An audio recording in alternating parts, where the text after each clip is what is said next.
یہ ہے حسنہ. پیغمبر نے کہا نہیں، صرف کر کے دکھا دیا. کہا بھائی قربانی کے بال کے بدلے میں اللہ عطاؤں کے ایسے دروازے کھولیں گے. ہر عطا حسنہ، ہر عطا حسنہ، ہر عطا حسنہ ہے. ایسا ہے جیسے 1 روپے کے نوٹ کو 5000 روپے کے طور پہ اس پہ اسٹیمپ لگا دے، بولے یہ 5000 کے بدلے میں.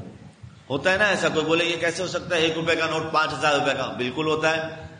1 روپے کا نوٹ بھی نہ ہو، بچوں کے پاپڑ کی تھیلی کے اندر چھوٹا سا کاغذ نکلتا ہے، اس پہ اسٹیمپ لگی ہوئی ہوتی ہے 1000 روپے کی، تو بچوں کو 1000 مل جاتا ہے. لاٹری جس کو ہمارے یہاں کہہ دیا جاتا ہے. کاغذ کی پرچی کے اوپر اگر کوئی اسٹیمپ لگا دے تو اس چھوٹی سی پرچی کی قیمت لاکھوں روپے میں پہنچ جاتی ہے. بڑے بڑے بانڈ اور ان قیمتیں کتنی ایک دم شوٹ کر جاتی ہیں.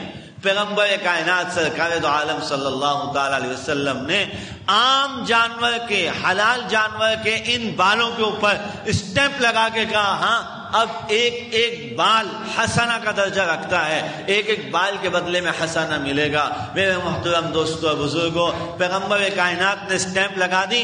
اللہ رب کریم کا خزانے میں کوئی کمی نہیں ہے کہ اللہ کے خزانے میں جو اس اسٹیمپ والی کھال کو لے کے پہنچے گا اللہ اس کو کہے کہ نہیں یوں ہو گیا وہ ہو گیا. اللہ کا خزانہ بہار ہے، اللہ عطا فرما ہے، ہر ایک کو ملے گا، خوب ملے گا. قربانی کا جوش پیدا کیجئے، قربانی کے لیے اپنے آپ کو ہوش میں لے کے آئیے اور قربانی کو سنت کے مطابق کرنے کی کوشش کیجئے اور قربانی کو اللہ کے خالص نام کے لیے کرنے کی کوشش کیجئے.